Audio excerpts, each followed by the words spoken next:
Tiba-tiba, aku melihatnya. Seorang wanita dengan gaun putih panjang berdiri di atas air sungai. Rambutnya panjang menutupi wajahnya. Aku masih ingat jelas malam itu.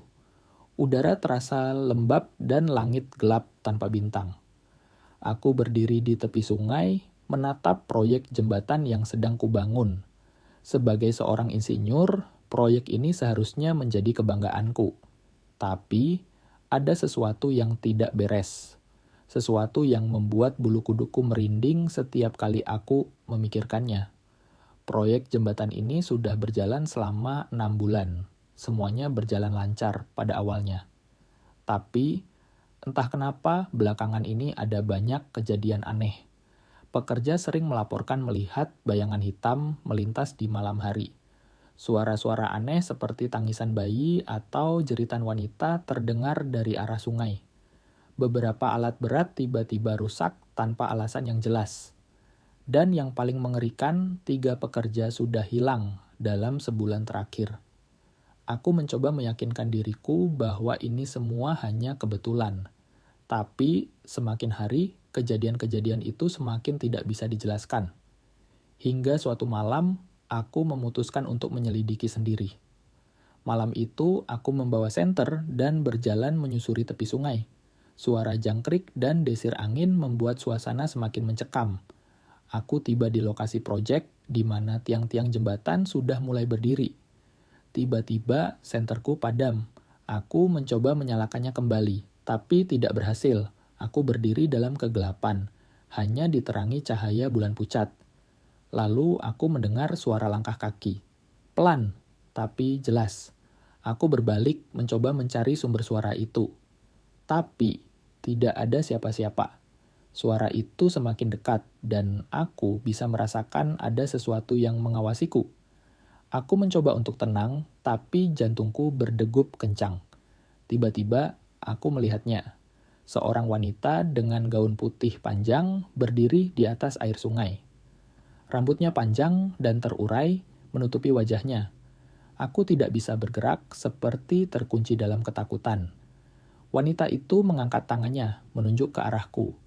Aku mendengar suara bisikan, "Pergi, ini bukan tempatmu." Aku mencoba untuk lari, tapi kakiku seperti tertanam di tanah. Wanita itu mulai mendekat, melayang di atas air. Aku bisa merasakan hawa dingin yang menyelimuti tubuhku. Tiba-tiba, senterku menyala kembali dan wanita itu menghilang. Aku langsung berlari kembali ke base camp, tubuhku gemetar. Aku tahu ini bukan halusinasiku. Ada sesuatu yang tidak beres dengan proyek ini. Keesokan harinya, aku memutuskan untuk mencari tahu lebih lanjut tentang sejarah lokasi ini. Setelah bertanya kepada beberapa penduduk setempat, aku mendapatkan cerita yang membuat darahku membeku. Ternyata lokasi proyek jembatan ini dulunya adalah desa kecil yang tenggelam akibat banjir besar puluhan tahun yang lalu. Banyak korban jiwa, termasuk seorang wanita muda yang dikorbankan sebagai tumbal untuk menenangkan roh-roh yang marah. Aku mulai menyadari bahwa kejadian-kejadian aneh ini bukanlah kebetulan. Proyek ini telah mengganggu ketenangan mereka yang telah lama tidur. Aku mencoba untuk berbicara dengan kontraktor dan pemilik proyek, tapi mereka mengabaikanku. Mereka lebih peduli dengan deadline dan keuntungan. Malam berikutnya, aku kembali ke lokasi proyek. Kali ini, aku membawa sesajen dan mencoba untuk berkomunikasi dengan roh-roh yang mungkin masih berada di sana. Aku menyalakan dupa dan mulai berdoa, meminta maaf atas gangguan yang kami sebabkan. Tiba-tiba, angin bertiup kencang dan aku mendengar suara tangisan. Wanita dengan gaun putih itu muncul lagi, tapi kali ini wajahnya terlihat jelas. Matanya kosong dan ada luka di dahinya. Dia berkata, "Kamu harus menghentikan ini, atau lebih banyak nyawa yang akan hilang." Aku mengangguk, air mata mengalir di pipiku. Aku berjanji padanya bahwa aku akan melakukan segala yang aku bisa untuk menghentikan proyek ini. Keesokan harinya, aku mengumpulkan semua bukti dan cerita yang kudapat dan mempresentasikannya kepada pemilik proyek. Awalnya mereka tidak percaya, tapi setelah melihat rekaman CCTV yang menangkap penampakan wanita itu, mereka mulai berpikir ulang. Akhirnya, proyek jembatan itu dihentikan. Lokasi itu dikembalikan ke keadaan semula dan sebuah tugu peringatan dibangun untuk mengenang korban banjir besar itu. Aku tidak pernah lagi kembali ke sana, tapi kadang-kadang dalam mimpiku aku masih bisa melihat wanita itu tersenyum lembut seakan berterima kasih. Tapi ada satu hal yang masih menggangguku. Beberapa bulan setelah proyek dihentikan, aku mendengar kabar bahwa kontraktor dan pemilik proyek itu mengalami nasib buruk. Ada yang sakit misterius, ada yang kecelakaan, dan ada yang hilang tanpa jejak. Sepertinya roh-roh itu belum sepenuhnya tenang. Dan aku hanya bisa berharap bahwa suatu hari mereka akan menemukan kedamaian yang mereka cari. Tapi sampai saat itu terjadi, aku akan selalu ingat malam-malam menyeramkan di tepi sungai itu, dan wanita dengan gaun putih yang masih menghantuiku dalam mimpiku. Setelah proyek jembatan dihentikan, aku pikir semuanya akan berakhir. Tapi, ternyata itu hanya awal dari mimpi buruk yang lebih besar. Kejadian-kejadian aneh terus mengikutiku, seolah-olah roh-roh itu tidak mau melepaskanku begitu saja. Suatu malam, aku terbangun dari tidurku karena suara ketukan di jendela kamarku. Aku membuka mata perlahan, mencoba meyakinkan diriku bahwa itu hanya angin. Tapi, ketukan itu semakin keras, semakin cepat. Aku berbalik ke arah jendela dan jantungku hampir berhenti berdetak. Wanita dengan gaun putih itu berdiri di luar, menatapku dengan mata kosongnya. Rambutnya basah, meneteskan air ke lantai. Dia mengangkat tangannya, menunjuk ke arahku, dan bibirnya bergerak, mengucapkan sesuatu yang tidak bisa kudengar. Aku mencoba untuk berteriak, tapi suaraku hilang. Aku merasakan hawa dingin yang menyelimuti kamarku. Dan tiba-tiba, lampu kamar padam. Aku meraih ponselku, mencoba menyalakan senter. Tapi, layarnya hanya menampilkan gambar wanita itu, tersenyum sinis. Aku melemparkan ponselku ke sudut kamar, tubuhku gemetar. Ketukan di jendela berhenti, tapi aku bisa merasakan kehadirannya masih di sana. Keesokan harinya, aku memutuskan untuk mencari bantuan. Aku pergi ke seorang dukun yang terkenal bisa berkomunikasi dengan roh. Dia mendengarkan ceritaku dengan serius, lalu menggelengkan kepalanya. "Kamu telah mengganggu ketenangan mereka," katanya. "Dan sekarang, mereka mengikutimu.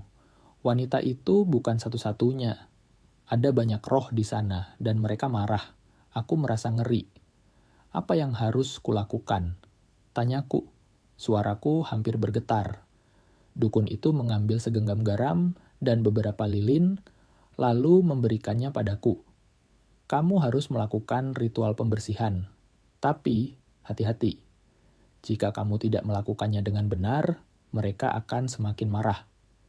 Malam itu, aku melakukan ritual seperti yang diinstruksikan. Aku menyalakan lilin, menaburkan garam di sekeliling rumahku, dan membaca mantra yang diberikan dukun itu. Aku bisa merasakan energi yang aneh di udara, seperti ada sesuatu yang mengawasiku. Tiba-tiba, lilin-lilin itu padam sekaligus, dan aku mendengar suara tawa cekikikan.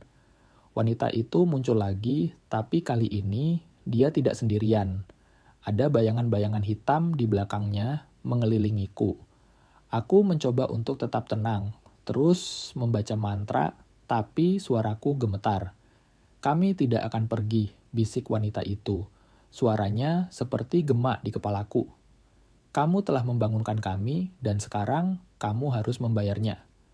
Aku merasakan tangan-tangan dingin menyentuh kulitku, menarikku ke lantai. Aku berteriak, mencoba melawan, tapi kekuatanku seolah hilang. Tiba-tiba, dukun itu muncul di pintu, memegang sebuah lonceng kecil. Dia membunyikannya, dan suaranya yang nyaring membuat bayangan-bayangan itu menjauh. "Kamu harus pergi," teriak dukun itu, wajahnya penuh dengan ketegangan. "Ini bukan tempatmu lagi." Wanita itu menjerit, suaranya memekakkan telinga. Bayangan-bayangan hitam itu mulai menghilang, dan wanita itu pun perlahan-lahan memudar. Tapi sebelum dia benar-benar hilang, dia menatapku sekali lagi, dan aku bisa melihat kesedihan di matanya. Setelah itu, rumahku terasa lebih tenang. Tapi aku tahu ini belum berakhir. Roh-roh itu mungkin telah pergi untuk sementara, tapi mereka belum menemukan kedamaian.